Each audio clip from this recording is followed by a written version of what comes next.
Hello all, welcome back to the SMS controlled Pentest bot project.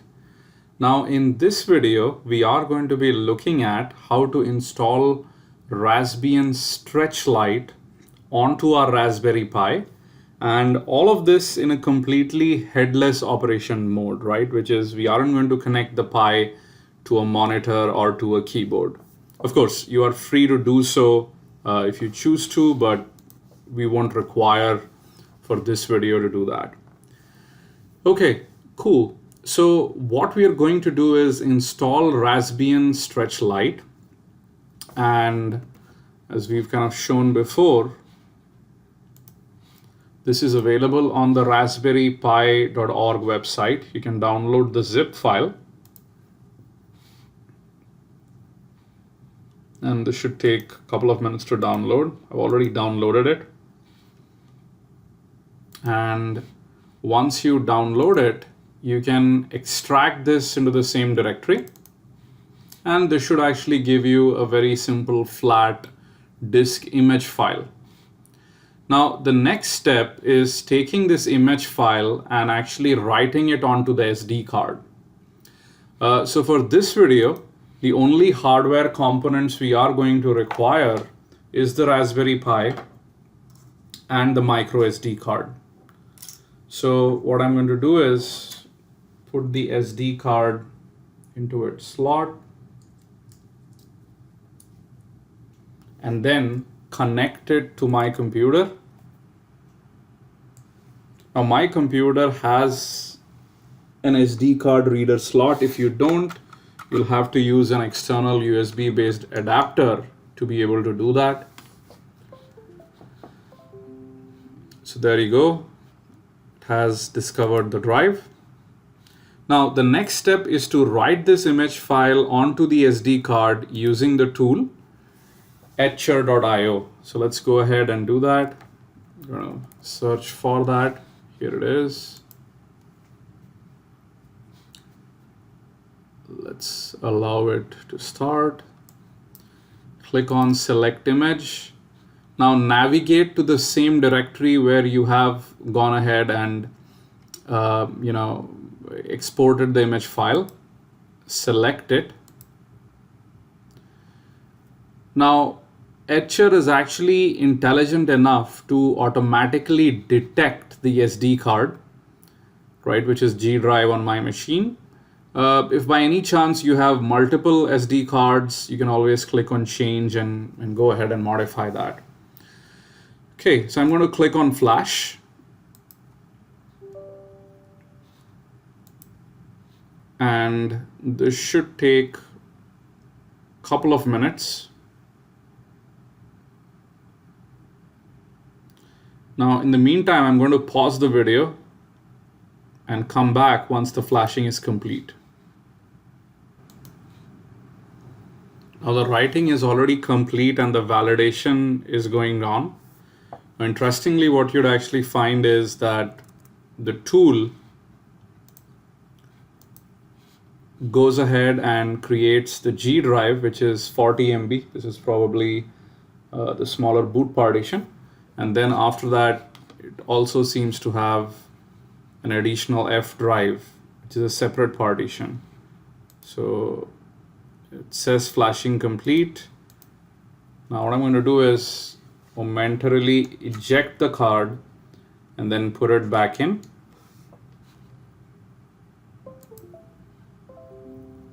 Now Windows will say if you want to format F drive, there is no need. Let's just hit cancel. And we see our G drive is back. Now if you double click and open the G drive, you'll actually find a lot of files in here which are used to start up the Raspberry Pi.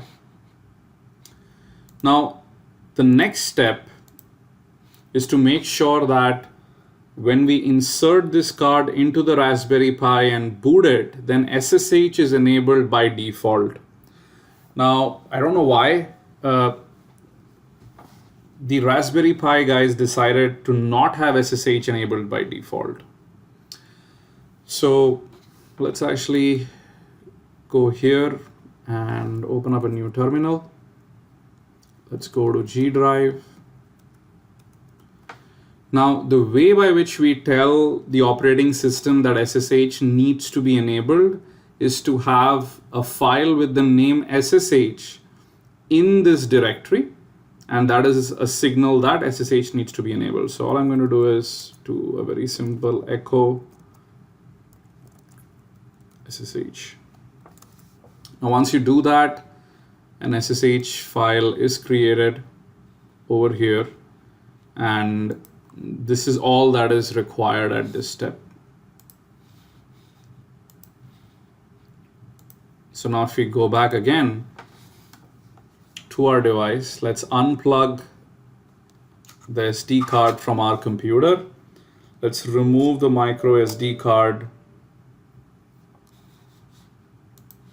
Let's actually close this.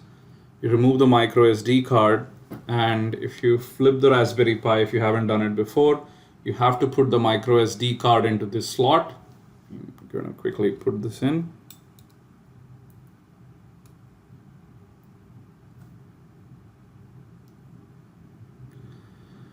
And once you put that in, you're going to do two things. First, of course, is we have to give our Raspberry Pi power. And I'm going to use USB based power. And then you also have to connect the Ethernet port on the Raspberry Pi to your computer, which is what I've done on the other side of this cable. So let's connect this. Let's go ahead and give the Pi some power. This is the power port right here.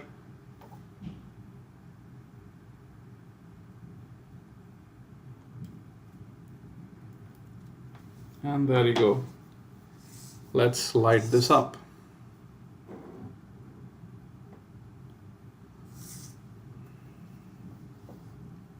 So we will have to wait for a couple of seconds. You can clearly see the Raspberry Pi is booting. You see the red LED, you see the green LED. Now, once the Pi is booted, we can go ahead and use MDNS based addressing to talk to the Pi. So we can use Raspberry Pi.local to SSH into this device, which we'll do momentarily. So let's open up a new terminal and ping Raspberry Pi.local.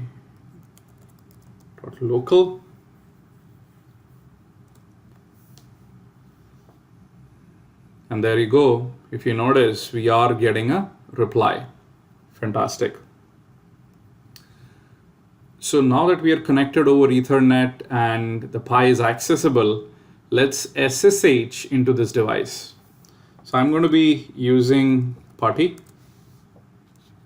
I'm going to be using PuTTY, where I'll have to put the same host name in, which is Raspberry Pi.local. Click open. Accept the key. Now the username to log in is Pi and the password is Raspberry. There you go, right? Of course, it is a security risk, as it's clearly mentioned. You should change this password. So let's actually type in password. Current password is Raspberry, and the new password is whatever you'd like it to be. I'm going to use something a little bit simple so I can run you through the videos without having to really make an effort to commit this to memory. Okay, so there we go. Now, if you did want to sudo in, you could just use the sudo command. So let's say sudo bash, and it just drops you to a root shell. Cool. Now, if we do an if config, what you'd find is we have ETH0, which is what is the Ethernet port and which is what we are communicating through the Pi right now. You also have a WLAN 0 port, which is up and running, but not connected to any access point. Now, currently we are connecting to the Pi in headless mode, and hence we will have to go ahead and configure Wi-Fi in headless mode as well. So how do we do that? So we are going to be putting in the Wi-Fi settings of our local network into a config file, which is located at etc wpa supplicant conf. So we can use nano etc wpa supplicant wpa conf. Now by default the country seems to be Great Britain. I'm going to change this to US.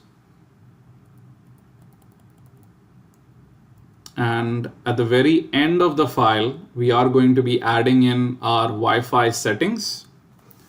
So to do this, all we have to do is add this section in there, network, where we mention the SSID and the key. Now, of course, this assumes that this is a PSK network, right?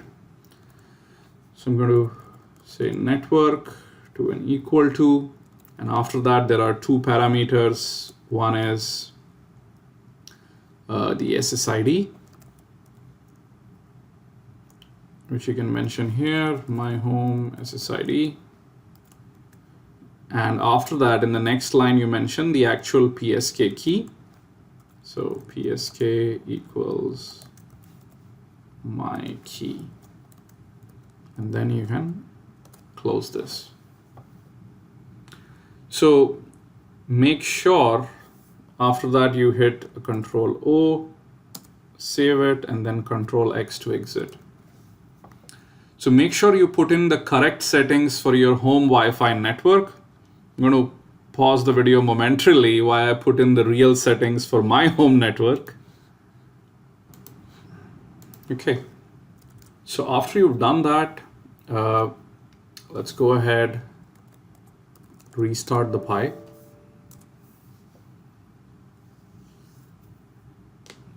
And let's wait for a couple of seconds, after which we will go ahead and connect back to the device.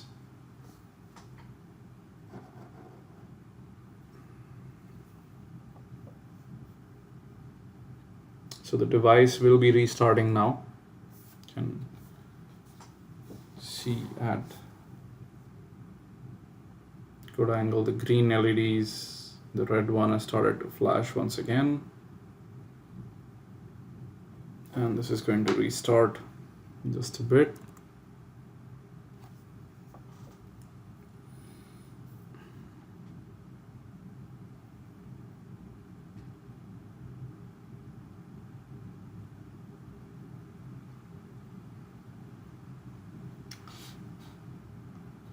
So let's start a new session to the device.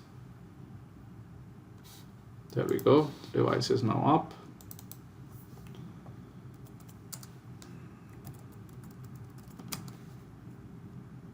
And there we have logged in. If we do an if config right now, we should actually see that our Wi-Fi network is up and running, has an IP address, and we should be able to now access the internet. There we go. Fantastic. So the next step, of course, as usual, is going to be to do an APT update and then an APT upgrade. So let's actually do an APT update. Again, the best part is, it's still headless mode, just makes it super easy, at least for a person like me who loves terminals more than GUI. That kind of seems ironic given I'm actually using Windows to make this video series. But yeah, I do have a deeper love for text terminals than GUIs. So once the update is complete, we are going to run the upgrade. That might actually take a little bit of time. And once that is done, then I think we are pretty much all set. So I'm going to go ahead, do an APT upgrade.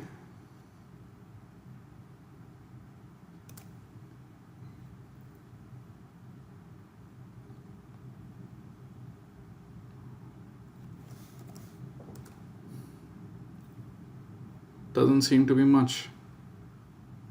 Kind of reminds me of the painful time when you have to upgrade Kali Linux. Takes a massive amount of time. This does seem to be a lot faster. Probably because nothing much might have changed since the image which we downloaded. Anyway, I'm going to briefly pause this video, wait for the upgrade to complete, and then we can come back. Okay, so the upgrade is now complete. Now, no matter what anyone says, I always like to do a reboot after my APT update and upgrades. So let's do this.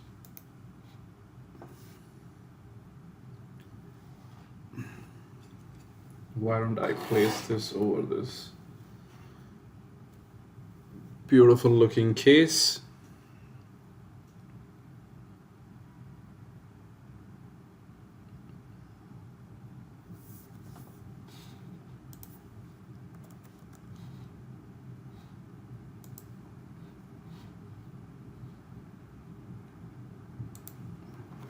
Okay, let's go back, get a duplicate session.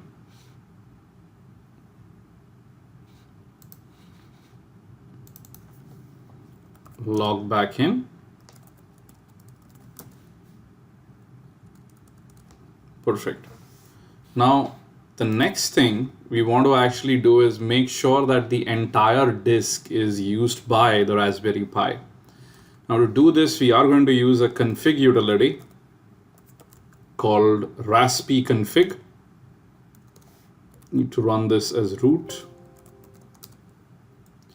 Now, this has a bunch of options. The only one which I actually want to go ahead and use is, if you kind of go through all of these different ones, if you go to the advanced options, you'll actually see A1 says expand file system, right?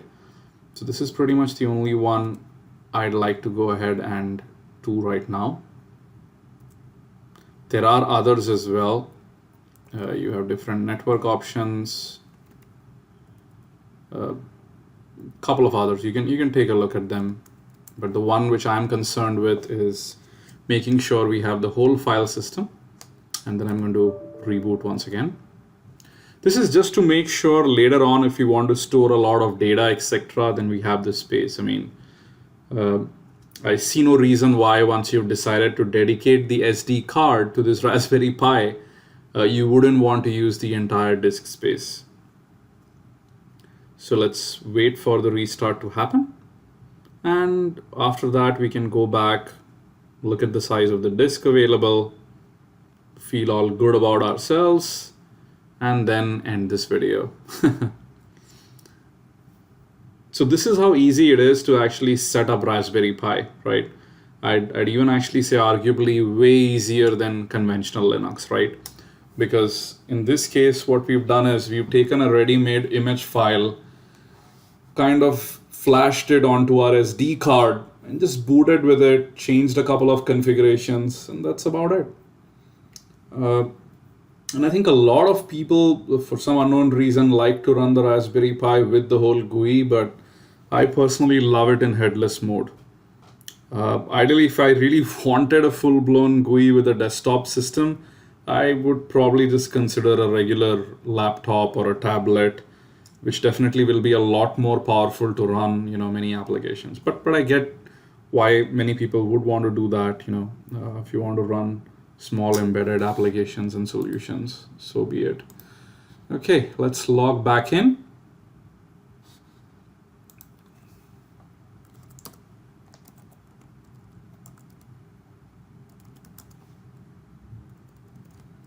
Let's look at the disk size, and there we go. Now we have 27 gigs available to us, right? So the whole partition is 29. 1.1 gig has been used, 27 gigs are available. Fantastic. Which also kind of clearly shows you that you might as well have even gotten away with, maybe even a 4 gig SD card for the Scratch Lite. Anyway, Cool. So that's all I had in mind for this video, and hope you enjoyed this very quick installation video. And in the next one, we'll kind of look at more advanced things. Thank you. Have a great day ahead.